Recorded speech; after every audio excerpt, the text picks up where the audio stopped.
Alberto também está nessa trincheira. A gente tem participado junto do doutor Inês Borges, doutora Cássia, doutora Ilona, nessa briga, porque é um projeto que, se for aprovado, a educação para os próximos 10 anos no país vai ser destruidor.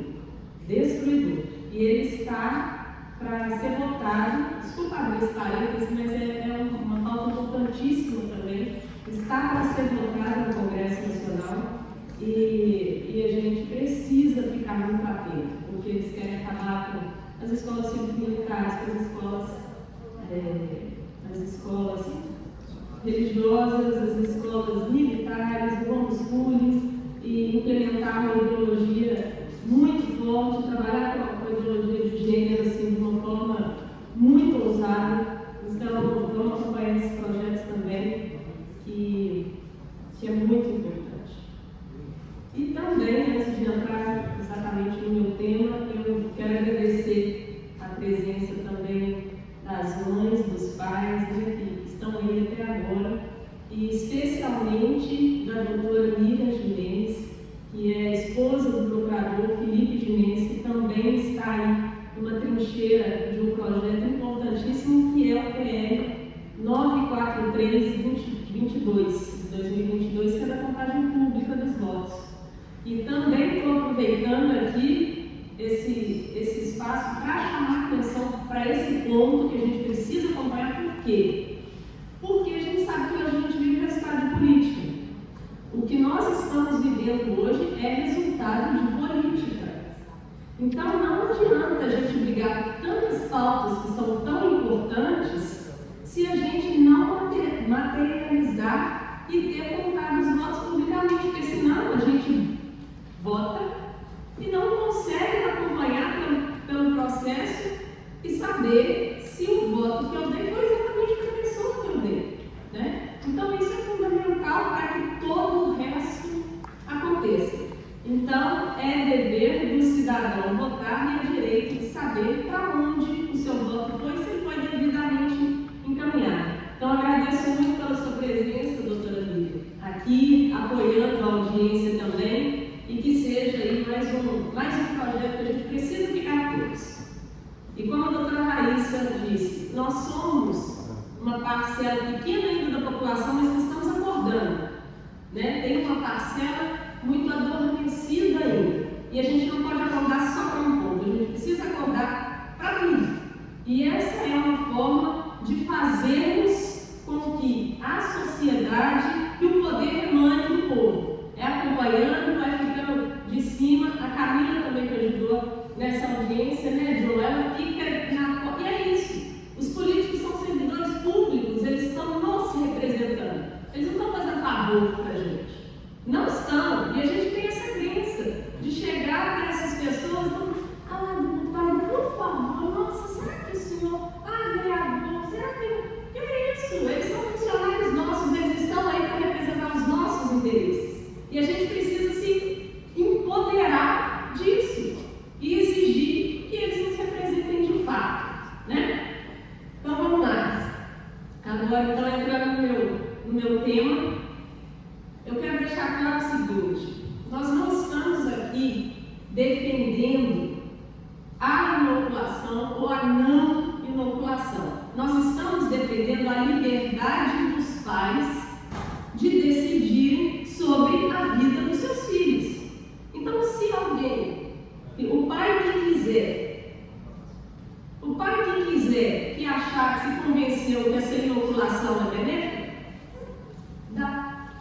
Mas o que entendeu que não é, e aí a gente está trazendo uma série de fundamentos mostrando o outro lado, né? Porque a grande mídia e tudo traz o que é interessante para eles trazerem. E a gente está aqui nessa trincheira mesmo, mostrando o outro lado.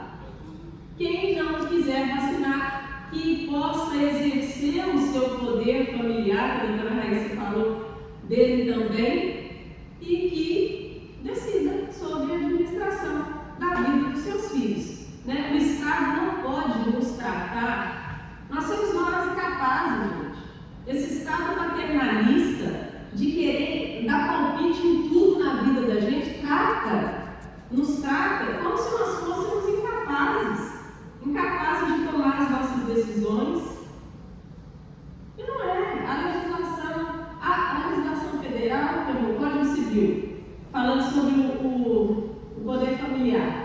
Os filhos estão sujeitos ao poder familiar. Poder familiar é pai e mãe, é o responsável legal não é o Estado, não. Eles não estão sujeitos ao Estado, eles estão sujeitos ao poder familiar. Quem decide é mãe e pai, ou o responsável legal, ponto. Durante o casamento, artigo 1631, durante o casamento no Estado compete o poder familiar aos pais. Está escrito ao Estado ali? Essa é a legislação federal, é o que vigora no nosso país. Compete aos pais decidir sobre a vida dos filhos. Isso é que é o poder familiar. É que nós tenhamos esse dever, inclusive, de administrar a vida dos nossos filhos. E disso vem todas as decisões. A não ser que comprove que maus tratos, abuso, aí é uma outra esfera. Mas em condições normais de temperatura e pressão, e nesse caso que nós estamos discutindo aqui, cabe isso, porque a gente está falando de um experimento. O Estado não pode, isso é abuso de poder, não pode nos coagir a fazer o que eles estão fazendo, né? Que é determinar busca e apreensão, que é determinar multas absurdas de 15 mil reais por dia, enquanto o pai e a mãe vão comprovar que atualizou o caderno vacinal do filho. Isso é um absurdo e a gente tem que se posicionar através de atitudes também como essas que a gente vai se posicionando. Então a nossa liberdade de escolha dos pais, a administração da vida dos filhos, e por fim, que a gente tem ouvido falar, que os nossos filhos não são do Estado. Nós não podemos relativizar com isso.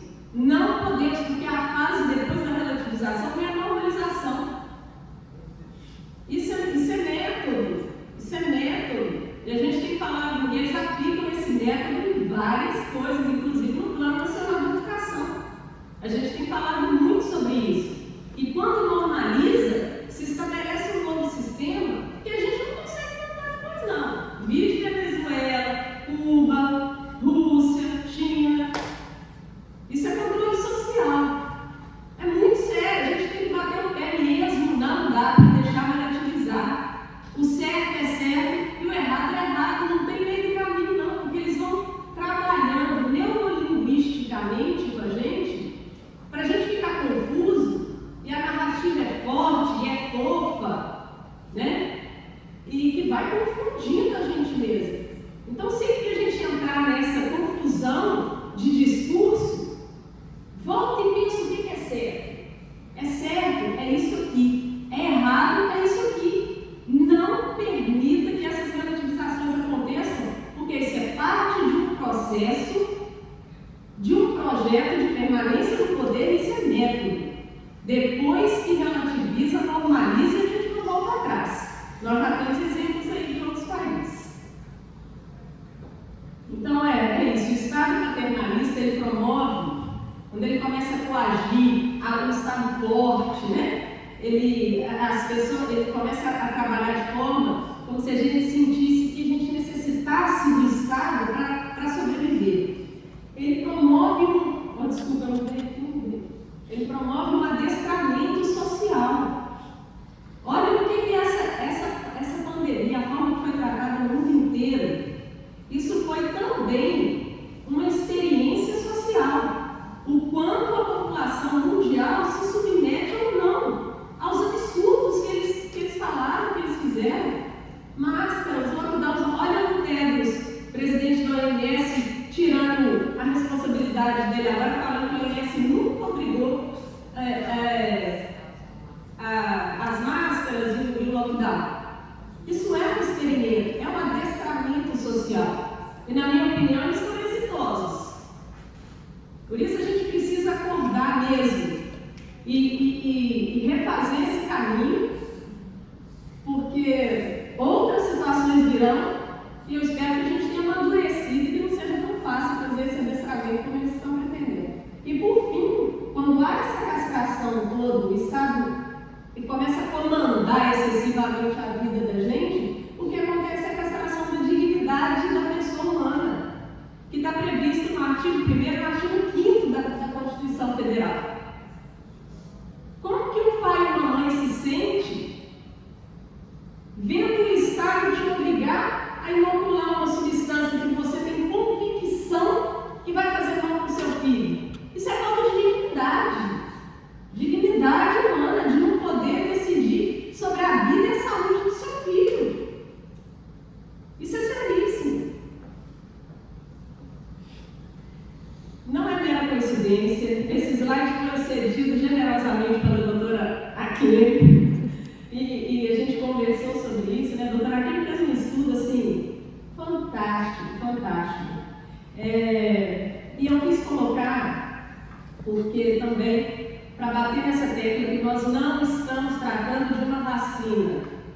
O CONITEC, que é o órgão responsável pelo Ministério da Saúde de fazer as classificações dos medicamentos e vacinas e outros produtos médicos, ele classificou como terapia gênica.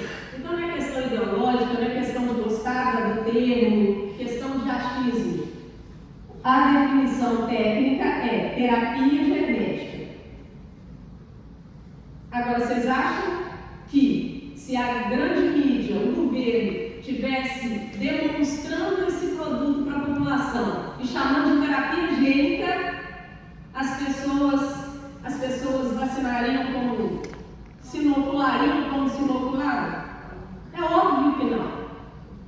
E esse discurso de vacina salva vida, vacina fez com que a humanidade continuasse e tal, é exatamente para confundir a gente, né? Porque a vacina, beleza, tá certo, tem esses vacinas, a doutora Raíssa falou muito bem, é óbvio, com muito mais competência do que eu. A vacina tá ok, só que a gente não está tratando de vacina, a gente está falando de um produto novo que altera a genética do corpo, que promove uma inflamação absurda e sem controle, que não teve seus estudos concluídos, não passaram por todas as fases de testes ainda, que a doutora Akemi falou também, tem outro slide aí para frente, mas o discurso, essa neurolinguística, a dialética da linguagem, que é uma metodologia também, eles falam uma coisa, mas é outra coisa que eles estão aplicando, que eles estão fazendo, eles sabem muito bem disso. E aqui, que eu quero mostrar para vocês, e aí entrando na problemática jurídica aqui, o doutor João Alberto trouxe muitas coisas, inclusive mencionou esse ponto que eu vou falar, que é o seguinte: isso aqui é uma pirâmide que a gente chama de hierarquia das leis. As leis, elas têm essa hierarquia mesmo, né? A mais importante, a do topo, é a Constituição Federal, que vem com as emendas constitucionais e os tratados e convenções sobre os direitos humanos. E ali está incluído o Código de Nuremberg, que a doutora Akemi falou um pouco também, e o também falou. E ele se sobrepõe, então, em força mesmo, as leis infraconstitucionais.